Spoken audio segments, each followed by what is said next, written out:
Bueno, pues hoy vamos a revisar el tema de genética y vamos a platicar sobre lo que van a ser las dismorfias y cómo las dismorfias pueden llegar a integrar diferentes este, condiciones en el ámbito genético. Entonces, bueno, es muy importante platicar que hay una rama de la genética que se dedica exclusivamente a estudiar todas las dismorfias y se llama así, dismorfología.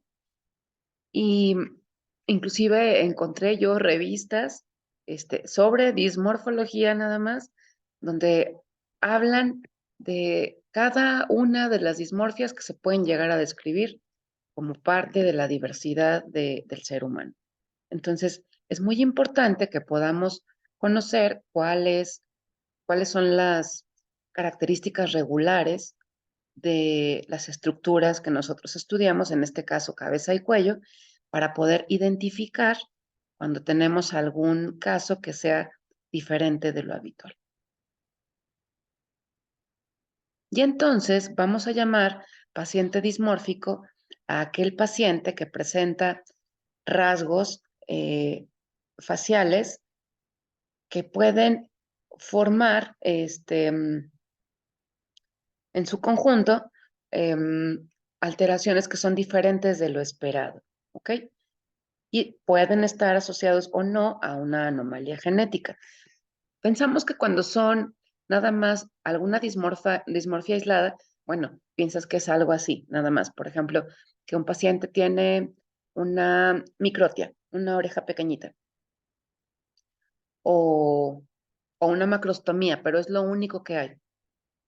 Pero cuando ya tienes diferentes dismorfias, puedes entonces estudiar y valorar si existe alguna condición genética que haya sido descrita que tenga las mismas características.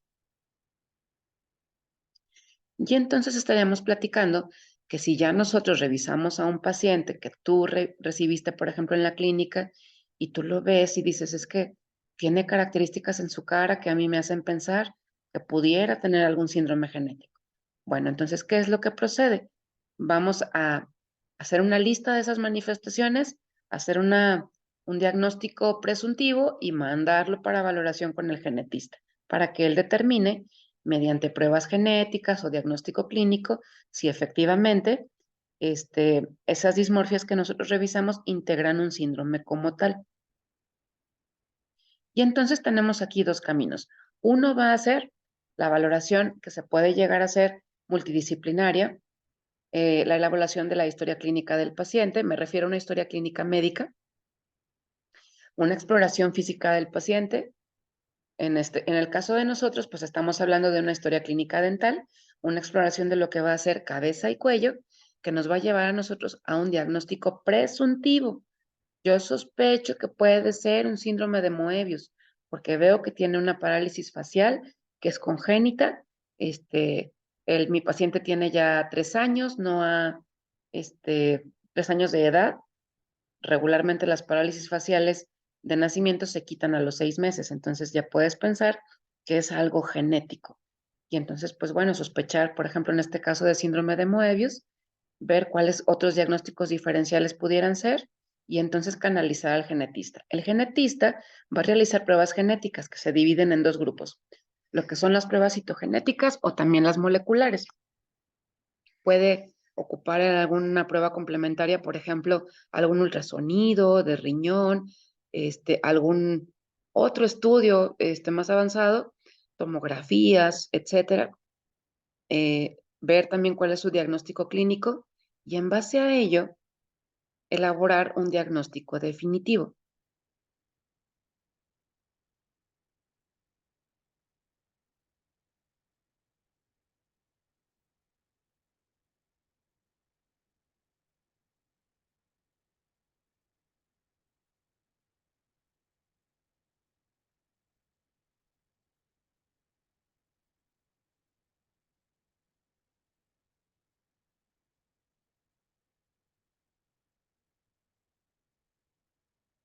Ay, perdón, que aquí se detuvo esto.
Bueno, creo que ya aquí pude retomar. Y entonces llegar a un diagnóstico definitivo. Y ya teniendo un diagnóstico definitivo, ¿para qué puede ser importante? Bueno, porque sabiendo exactamente qué diagnóstico tiene el paciente, se le puede dar un plan de tratamiento, se le puede dar un consejo genético a la familia para ver qué riesgo hay de que se pueda presentar otra condición igual.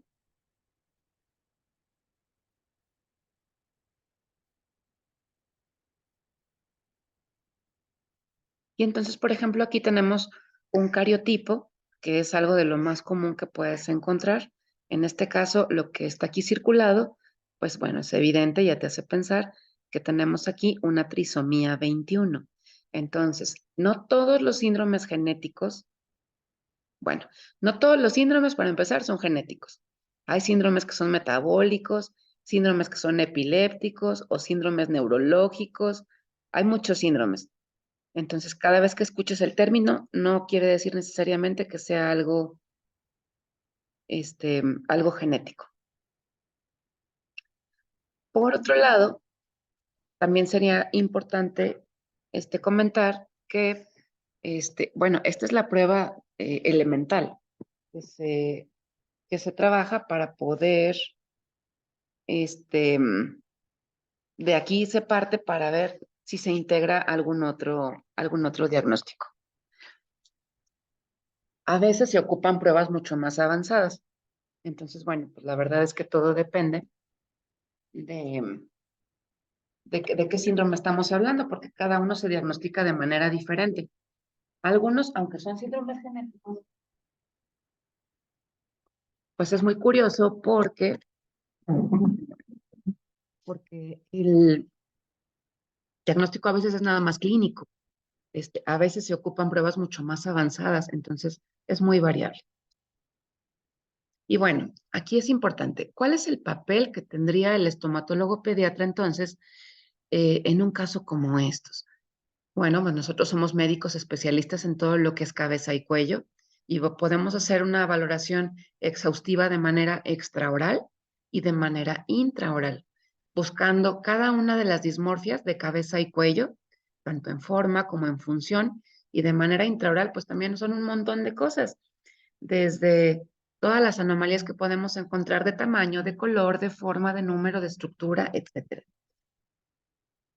Por ejemplo, en este caso, puse estas fotos justamente para ir platicando de los síndromes que son, de algunos que son muy particulares. Entonces tú puedes ver esta fotografía y pensar, bueno, pues yo no le veo ninguna dismorfia. Bueno, observa bien.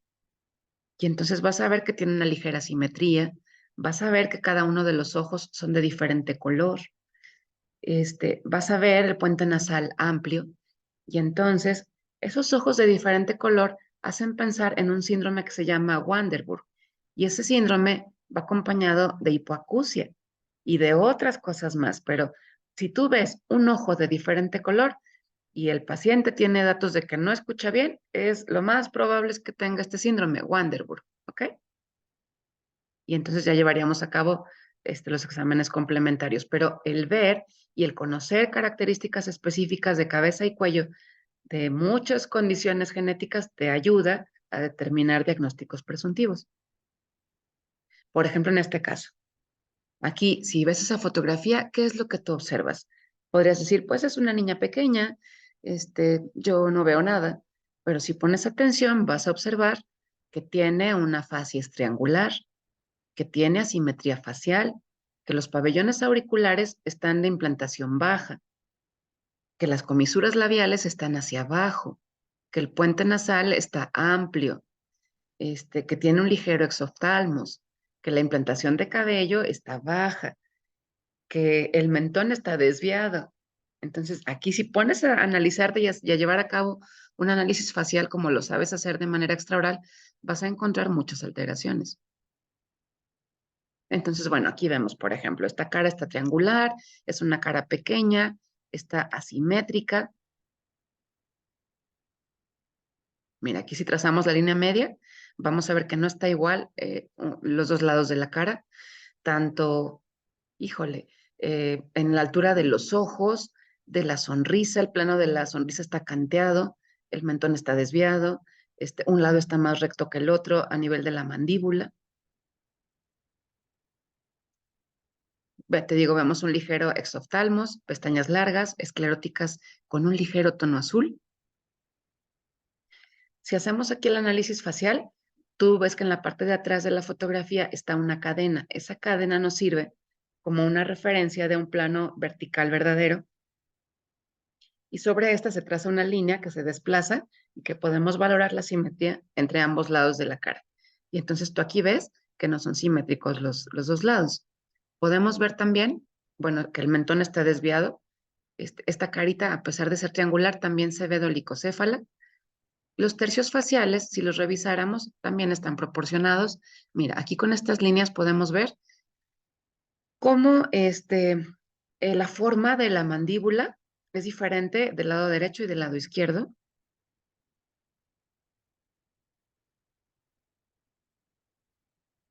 Aquí vemos los tercios que se ven proporcionados.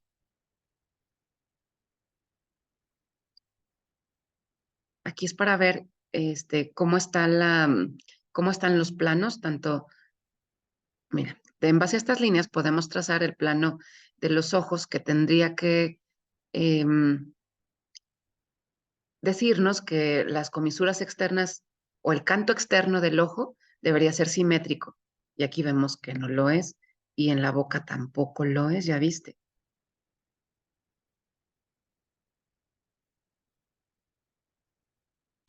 Hay proporciones también que son importantes, como es la distancia de la boca, de la nariz y de los ojos.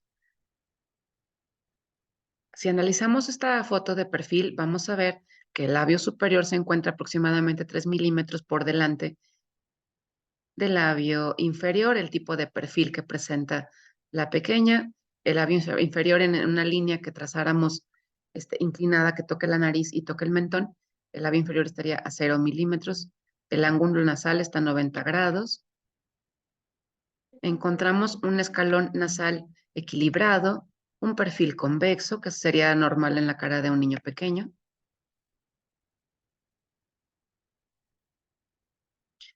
Entonces, por eso, al saber realizar un estomatólogo estos análisis faciales tan detallados, es por eso que tenemos la manera de poder ir revisando este, la cara de manera minuciosa y encontrar las alteraciones que se pueden observar.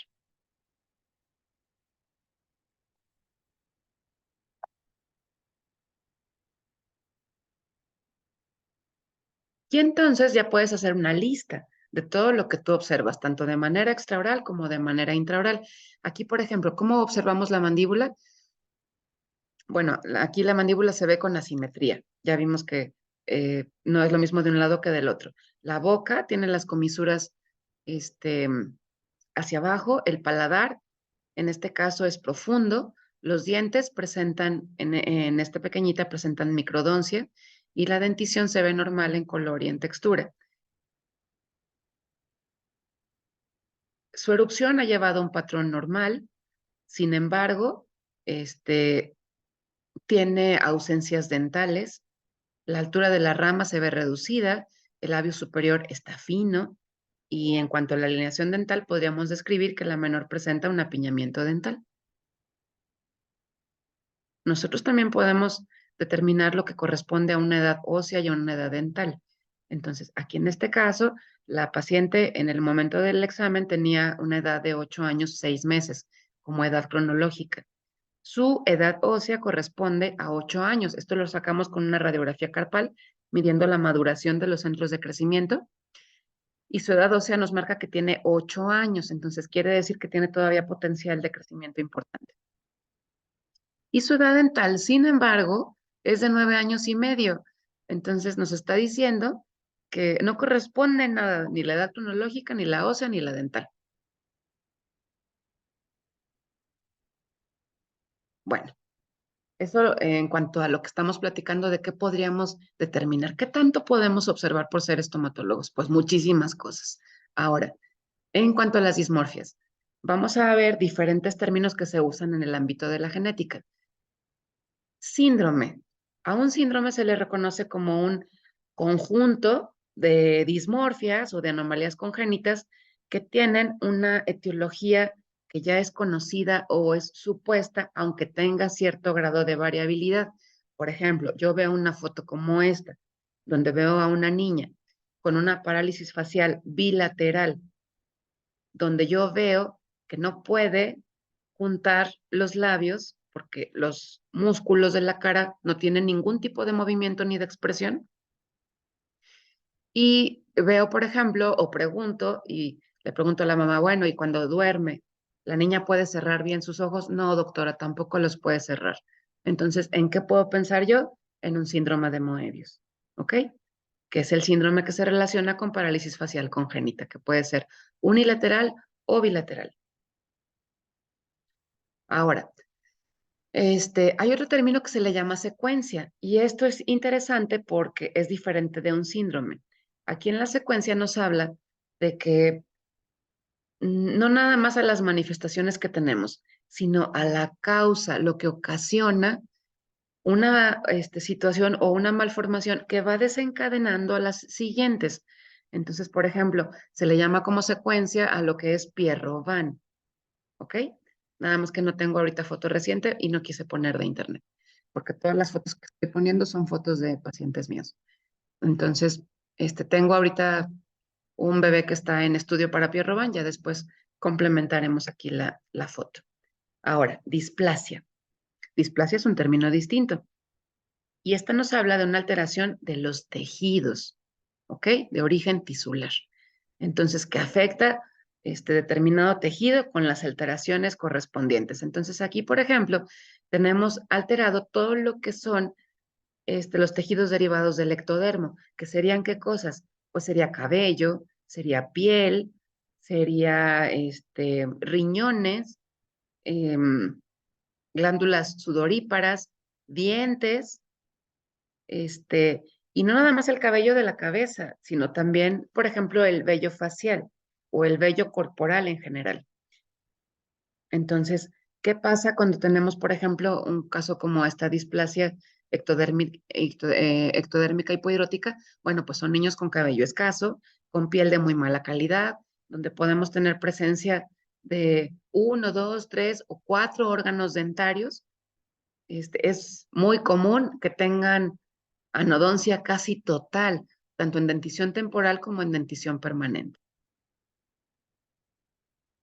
Algunas veces los pabellones auriculares no tienen buena forma y entonces aquí tenemos también a veces que valorar si se requiere de hacer más estudios, ¿ok? Son niños que no tienen glándulas sudoríparas y entonces no pueden regular su temperatura corporal. Entonces, ¿qué pasa si hace mucho calor? Pues que llegan a generar temperaturas altísimas hasta de 39, 40 grados que los puede llevar a una crisis convulsiva. Entonces, es muy importante tomar en cuenta que niños como él tendrían que no asolearse, usar todo el tiempo bloqueador solar, hay que estarlos hidratando. Si estuvieron un momento, por ejemplo, en la calle o en la escuela y llegan a casa en un día caluroso, hay que meterlos a un baño de agua fría para bajar la temperatura, porque ellos no tienen el mecanismo, no pueden sudar y no tienen el mecanismo para poder regular su temperatura. Entonces, si vemos un niño con cabello escaso, con piel de mala calidad, que tiene pocos dientes, que no tiene cejas, que no tiene pestañas, que no tiene vello corporal, vamos a sospechar de una displasia. En este caso, displasia ectodérmica hipohidrótica.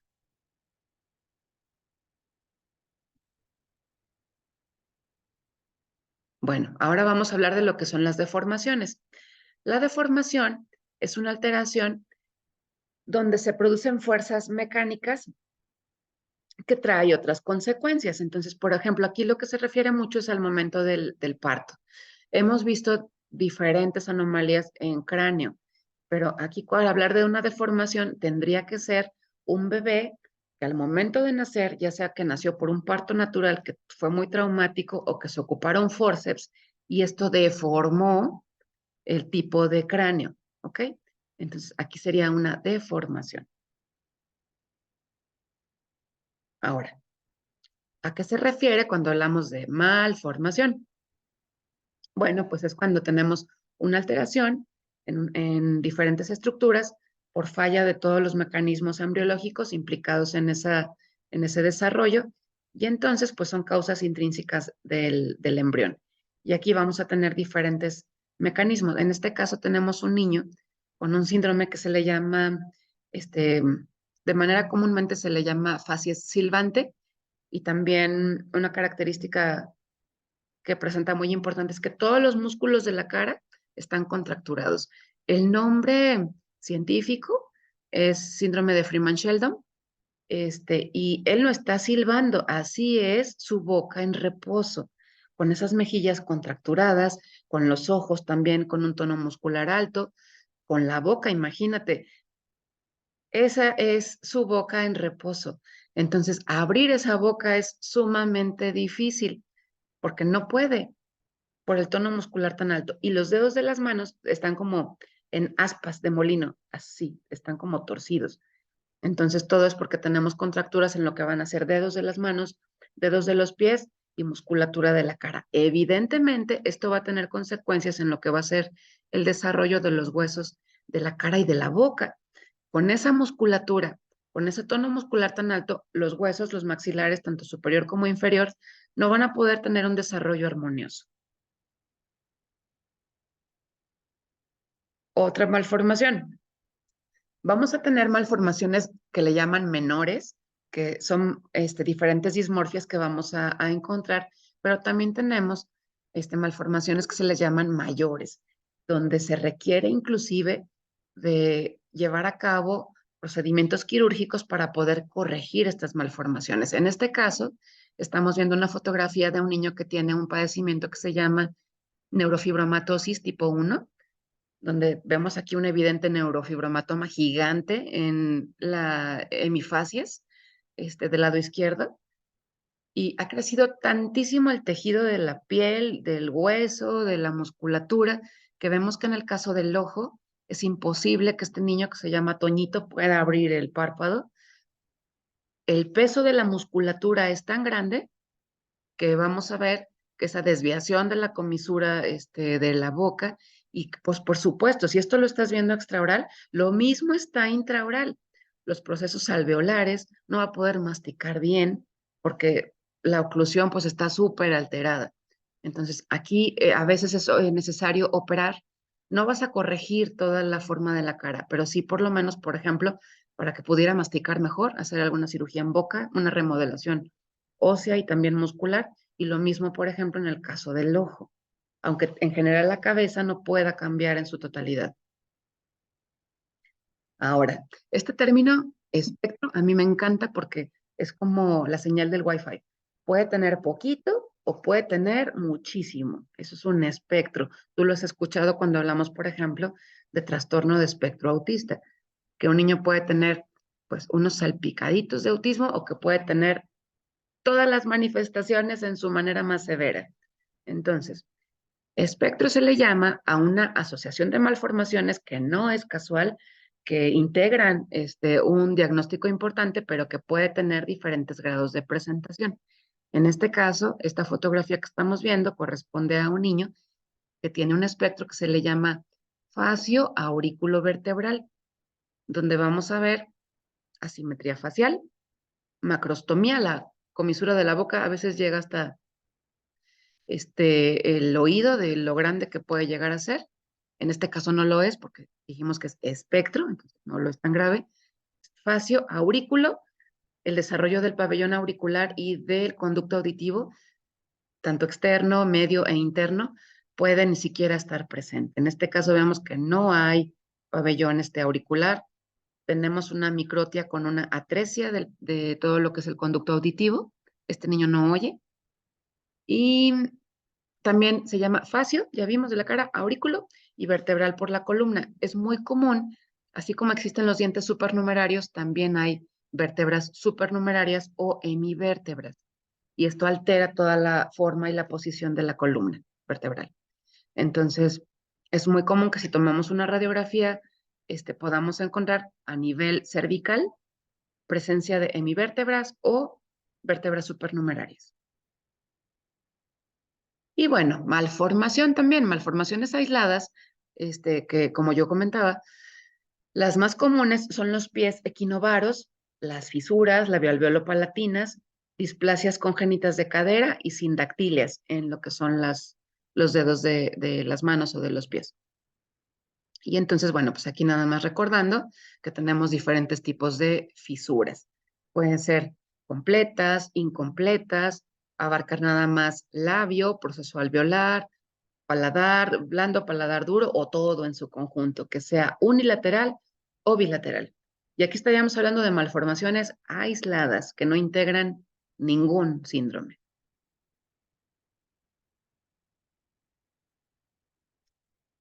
Y bueno, te decía, podemos tener malformaciones mayores y malformaciones menores. Entonces, cuando tenemos un conjunto de esas malformaciones, ya sean menores o mayores, nos puede ayudar a integrar algún síndrome. A diferencia de cuando nada más tenemos una, como la fisura que vimos ahorita, la alveolo-palatina, es una malformación, pudiera ser mayor porque va a requerir de cirugía, pero es una nada más y es aislada, no se conforma nada.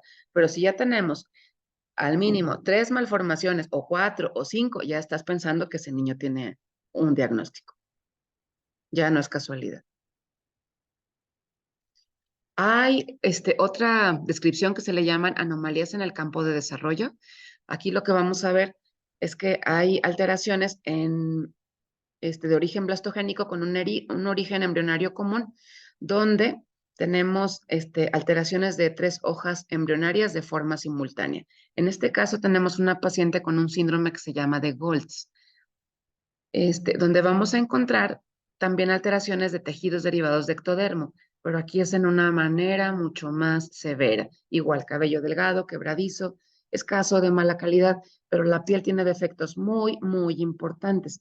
Todas las lesiones que alcanzas a ver aquí en las fotos, en esta foto, no son lesiones de acné, son lesiones en la piel por los defectos que tiene la misma piel.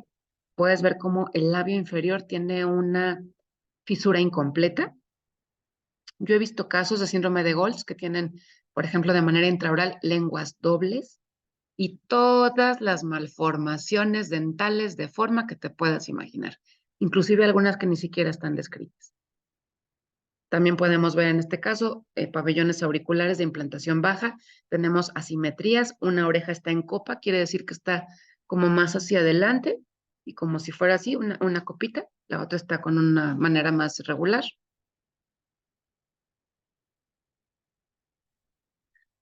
Dentro de estas anomalías del campo de desarrollo, otro ejemplo son todas las anomalías que están en la línea media, y no es nada más de cabeza y cuello, sino línea media de todo el cuerpo.